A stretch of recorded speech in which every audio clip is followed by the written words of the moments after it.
From Southern Maryland's weather leader, this is a JB Weather Alert.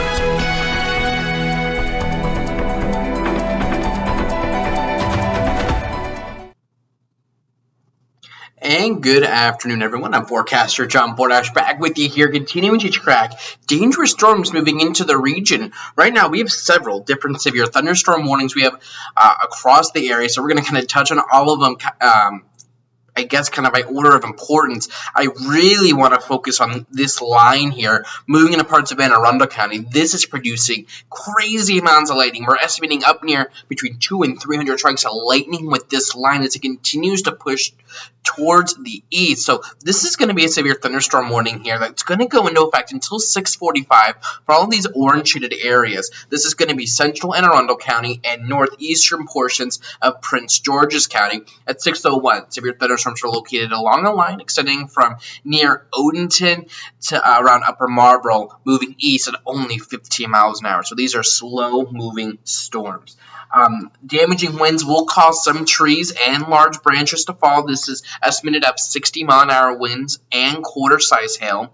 And we could be looking at damage to homes and vehicles. Roadways may become blocked by downed trees, and localized power outages will be possible. Unsecured light objects may become projectiles in this type of a situation. So locations impacted include, but are not limited to, Bowie, Severin, Annapolis, Crofton, Mayo, Shadyside, the Naval Academy, Upper Marlboro, the Severn River, South River, Gibson Island, Celery Bay, Bodocan Point, Road River, Magathi River, Dobbins Island, Pinehurst, Glen Burnie, Severna Park, and Odenton. Again, this is going to be a severe thunderstorm warning until 6:45. That is for a thunderstorm producing a lot of lightning, and I'm sure you're probably even hearing it through parts of northern Calvert County as well. But this is really going to be focusing from about Friendship down, really kind of Rose Haven, Friendship, maybe Dunkirk and Owens, up through about the Crownsville, Severna Park, Lakeshore area.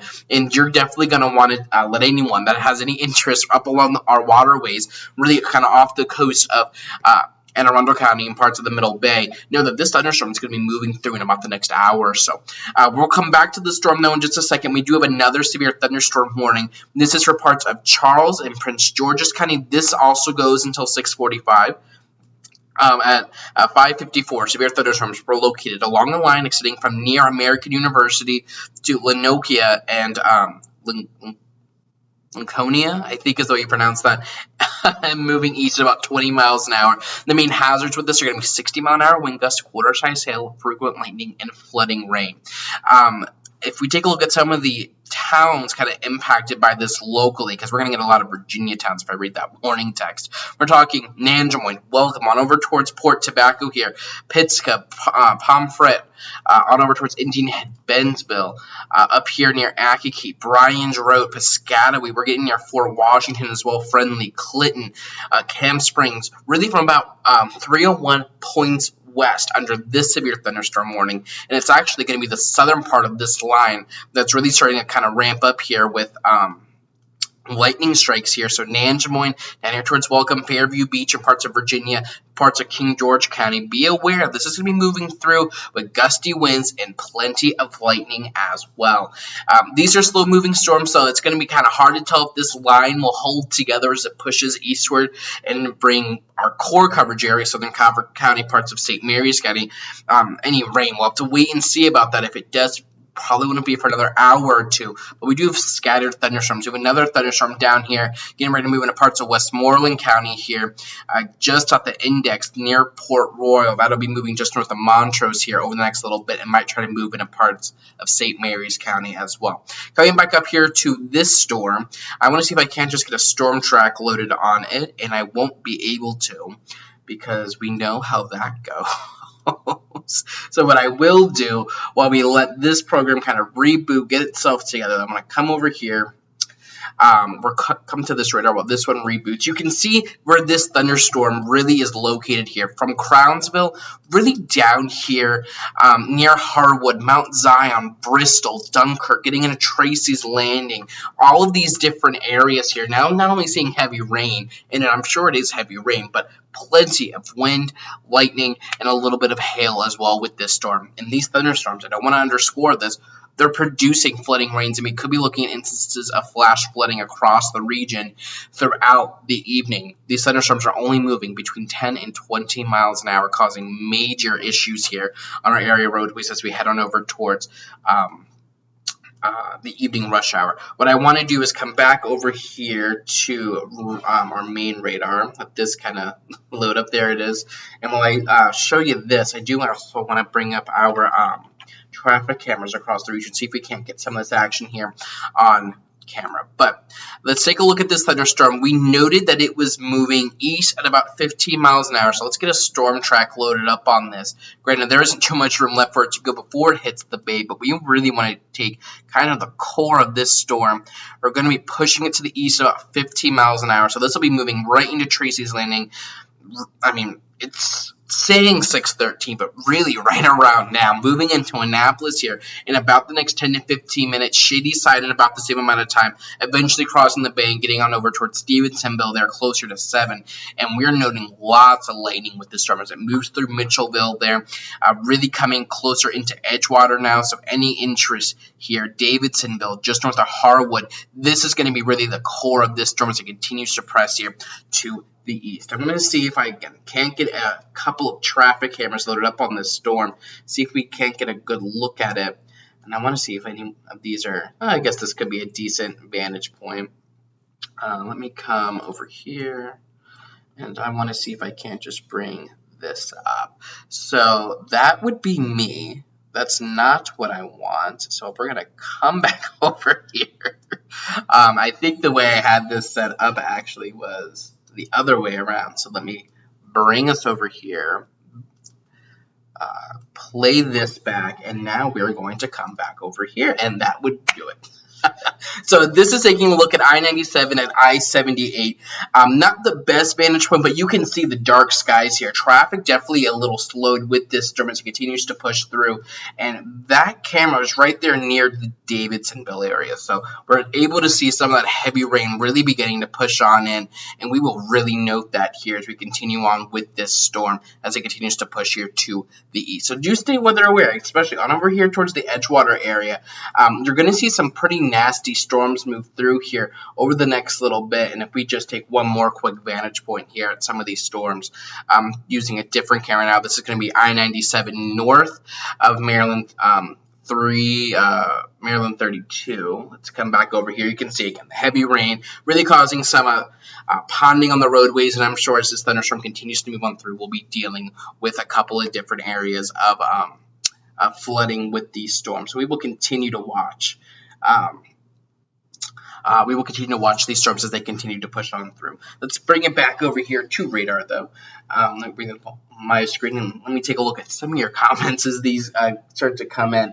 Kim wants to know how we're looking for the Mechanicsville area. Right now, you're not seeing much of anything. If you do see anything, it's going to be from this line down here. I mean, look at all the lightning. If we zoom out and kind of take a look at all of our different lightning strikes from all these storms, yeah, we're getting up near 1,000 strikes of lightning between what's going through Anne Arundel County and what's about to cross the Potomac River. We're really going to have to see if these thunderstorms can hold together. While we have plenty of heat and humidity to help support and maintain thunderstorm development, again, we don't have a lot of shear in the region. And again, that would be differing wind speeds between about 5,000 feet above our heads to about 15,000 feet above our heads. When we get a decent amount of that, that can help support thunderstorms surviving for long periods of time. And with enough of it, we can start to see some rotation with these storms. We have very little to almost none of that across the region today. So these thunderstorms will have the ability to fall apart like that very quickly, especially as they press eastward towards the bay with a little bit of a bay breeze that could try to calm things down a little bit with a little bit of the atmosphere becoming a little bit more stable. So we're going to have to wait and see. I think in Mechanicsville and for much of southern Maryland, really south of Prince Frederick, south of Mechanicsville, that's where I would probably say about 3/4 of our viewers live. I would probably say anytime after probably over the next 1 or 2 hours, you might start to see something, but it will really depend on these thunderstorms holding together.